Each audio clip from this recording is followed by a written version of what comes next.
Hi everyone, happy Friday. Today I want to talk about some of our following directions again. So again, this one's a little trickier. We started off with some two-step directions using first then.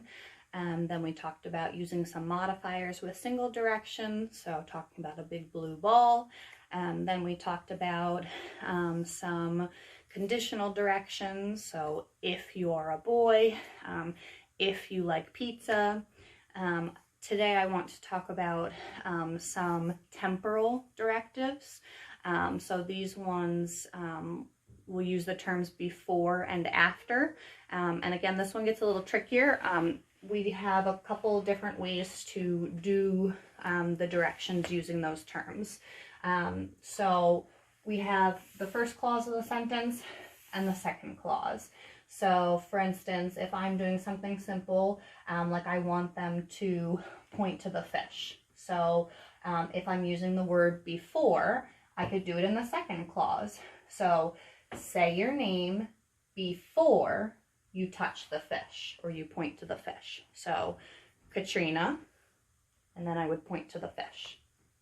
Or I could use the word before in the first clause. So I'd essentially flip-flop those directions. So before you point to the fish, say your name. So Katrina, then I would point to the fish. We could also use the term after. So same idea. Say your name after you point to the fish. So I'd point to the fish, then I'd say my name. Or again, I could flip-flop and say, after you point to the fish, say your name. So point to the fish, then I'd say my name, Katrina. So these directions can get a little trickier for my friends, just because there are different placements that they have to be thinking of and being mindful of. So when I usually work on it, I will start with just one set of directions.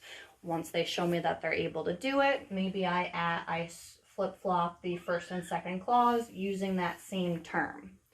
Then I'd move on to using the word after in the second clause, flip-flop it, use it in the first clause. Once they can show me that they're able to do these together and these together, then I might start mixing them all in.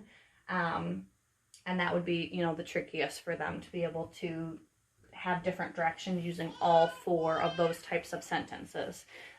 So this is one of the activities that I had attached with one of the following directions using two modifiers. So I'll attach that on again. Again, you can just have them point to things, color it, circle it, underline it, whatever you would prefer to do. But I'm also going to attach this one for some temporal directions specifically meant for that. So there's a list of different directions. So for instance, cross off the plane before you cross off the dog, or before you cross off the drum, cross off the horse. They also have the terms after in there as well.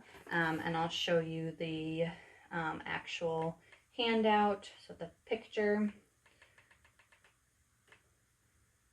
So it looks like this. So maybe you would say, after you point to the dinosaur, circle the ball. So point to the dinosaur, circle the ball. Okay, so again, these ones are on the trickier side.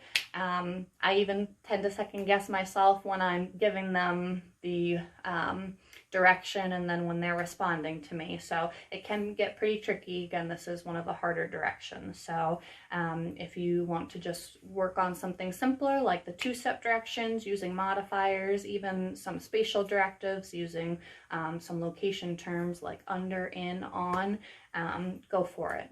But if you want to try something a little trickier and your students are working toward that goal, then this activity is perfect for you, okay? Have a good afternoon. I'll see you guys later. Bye.